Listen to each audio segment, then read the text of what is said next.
नमस्कार, मैं दिव्या श्रीवास्तव, आप देख रहे हैं सुनो टाइम्स। बात करें बद्रीनाथ और मंगलौर की तो वहां पर कांग्रेस जीत चुकी है। वहां पर भाजपा को 5246 वोटों से हार का सामना करना पड़ा है। तो चलिए लोगों से जानते हैं कि उनका क्या कहना है। और अगर बात करी जाए सांसद भवन में जिस तरीके से राहुल गांधी शिव जी की तस्वीर दिखाते हैं और वहीं से शिव जी का आशीर्वाद मिल जाता है, और उसके बाद अब कांग्रेस जीत गए हैं। और उसके बाद से ट्रेंड पर चल रहा है कि अयोध्या तो झांकी है, काशी मथुरा बाकी है। जिस तरीके से अयोध्या में हार मिली भारतीय जनता पार्टी को, उसी तरीके से बद्रीनाथ में भी हार देखने को मिलता है। क्या कहेंगे आप इस पर कि कांग्रेस वहां जीत जाती है, वहां पे हार, और 98% वहाँ हिंदू हैं जबकि? बिल्कुल, देखिए अब देश सरकार बदलने का मूड में है।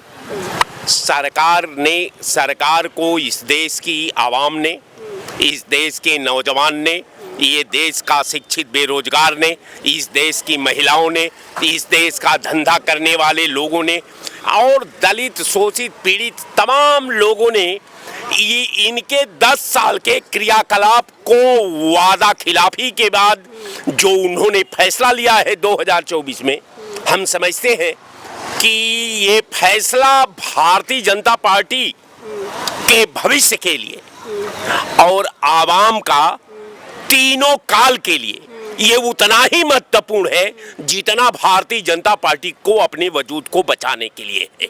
तो मेरा कहने का मतलब ये है कि जो आपने वादा किया है देश की जनता के साथ, आज देश की जनता पूछ रही थी आपसे, आपने जवाब नहीं दिया।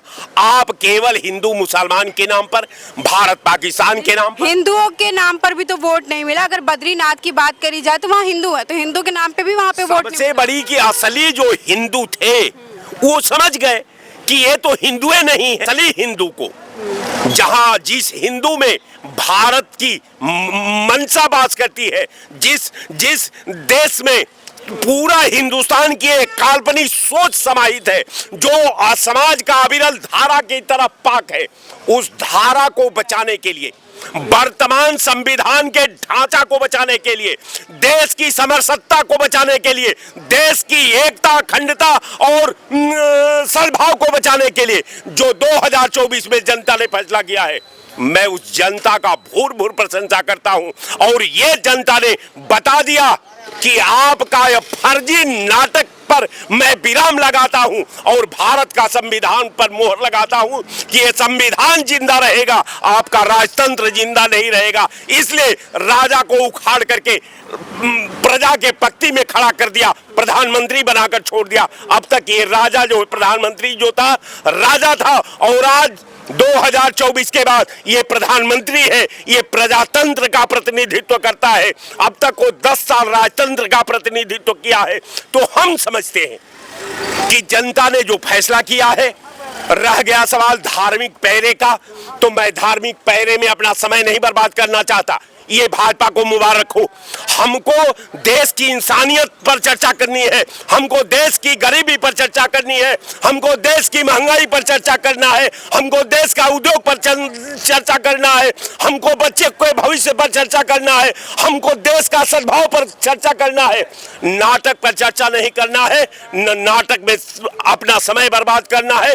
और राष्ट्र की जनता जान गई है कि ये जो चुनाव लड़ेंगे, ये जहां लड़ेंगे, तहां इनकी वही हालत होगी जो 24 में हुआ, अभी उपचुनाव में हुआ, अभी 10 चुनाव यहाँ उत्तर प्रदेश में बाकी है। कहीं खाता खुलने वाला भारतीय जनता पार्टी का नहीं है। 10 का 10 ये चुनाव हारेगी और हरा करके जनता ने इसको वही ले जाकर के खड़ा करेगी जहां ये 2014 में खड़ा होकर के पीछे कतार में अपना लाइन लगाए हुए थे। ये भारतीय जनता पार्टी है। क्या लग रहा है, अब उपचुनाव होना है 10 सीटों पर उत्तर प्रदेश में, लेकिन अगर बात करी जाए हिमाचल प्रदेश, उत्तराखंड की, उत्तराखंड में तो आप देखें ही कि 13 में से 11 सीटें किस तरीके से कांग्रेस जीत जाती है, भारतीय जनता पार्टी हार जाती है। देखिए, अयोध्या बद्रीनाथ ये तो झांकी है, मथुरा काशी बाकी है। बिल्कुल स्पष्ट समझ लीजिए, 10 की 10 सीटें मुझे लगता है कि कांग्रेस को अपने बलबूते पे लड़ना चाहिए। क्योंकि जिस तरीके से मुझे पता चला है कि अखिलेश यादव जी ने महाराष्ट्र में कुछ ऐसी बातें कही हैं कि सीटों का तालमेल होना चाहिए, ये होना चाहिए, तो कहीं ना कहीं अखिलेश जी को यह भूलना नहीं चाहिए कि कांग्रेस आपसे बहुत बड़ी पार्टी है, आप उसको दबा के नहीं रख सकते और हम किसी को दबाते नहीं हैं, ये हमारे आचरण में नहीं है कांग्रेस के। तो आप ये उम्मीद छोड़ दीजिए कि हम आपसे समझौता सिर्फ और सिर्फ लोकसभा चुनाव में करेंगे। विधानसभा के चुनाव में हम आपसे समझौता करें या ना करें ये हमारी मर्जी है, हमारे अपनी बात पर निर्भर हम रहेंगे।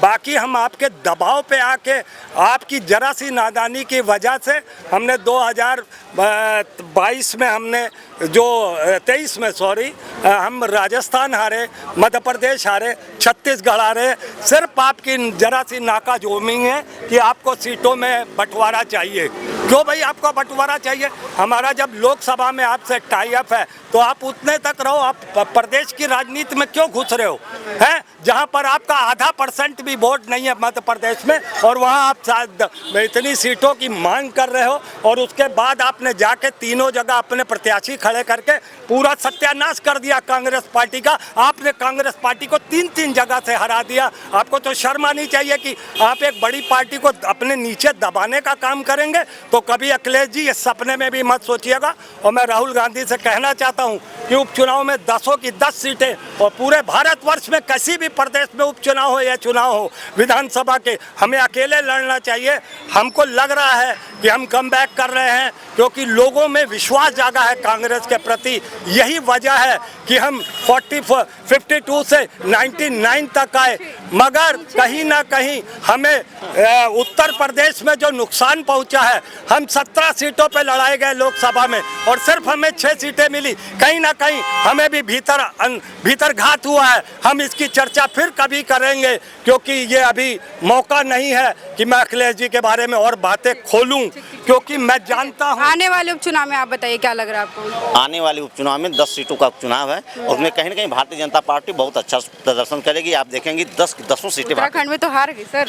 उत्तराखंड में हारे हैं। अगला चुनाव ये उत्तर प्रदेश है, उत्तराखंड अलग अलग विषय हैं। हमने लोकसभा की हार शायद नहीं दिख रही है आपको। लोकसभा की हार हम मान रहे हैं। पार्टी का प्रदर्शन यहाँ कमजोर रहा। जनता विपक्ष के झांसे में आ गई। जो इन्होंने नारा दिया कि हम संविधान बदल देंगे, उसमें जनता आ गई और हमारे कार्यकर्ता हम नीचे स्तर तक जाके समझा नहीं पाए। और अभी हमारे एक मित्र ने कहा कि हम अयोध्या हार गए। इसकी चर्चा ये कर रहे कि राम ने हरा दिया। और पहले ये राम को मान लिए, उस हार की हमें कोई चिंता नहीं। इन्होंने हल्फनामा दिया था कि राम सेतु नहीं है, राम नहीं है, काल्पनिक है। हम उसको मान गए कि राम है, ये उनको मान गए। हमें बहुत बड़ी ये खुशी है। ये आज बद्रीनाथ की चर्चा करें, कम कम इनके विचार बदल रहे हैं इस चुनाव की हार जीत से। हमें यही खुशी है कि इन्होंने राम को माना। राम सेतु को इनके वकीलों ने हल्फनामा दिया था और आज जो इनकी बात हो रही है 14, 19, 24 में ये मिला लें तब भी 240 सीट ये नहीं हो पा रहे हैं। हाँ, उसके बाद कह रहे हैं ये सरकार का दावा पेश करने जा रहे थे 240 सीट हम अकेले हैं, हम सरकार बनाएंगे। हाँ, कहाँ की इनकी मानसिकता है? क्या इनके राष्ट्रीय अध्यक्ष सोचते हैं? अभी फिर आ रही है। ठीक है, तो देखने वाली बात हो कि उपचुनाव में किस तरीके से हो रहा है और कैसे जीतेंगे, क्योंकि बद्रीनाथ में तो रिजल्ट मिल ही चुका है सबको कि कांग्रेस जीत जाती है। लेकिन अब आने वाले समय में उत्तर प्रदेश में उपचुनाव है, देखना है कि कौन जीतता है। बने रहे सुनो टाइम्स के साथ। मैं दिव्या श्रीवास्तव, धन्यवाद।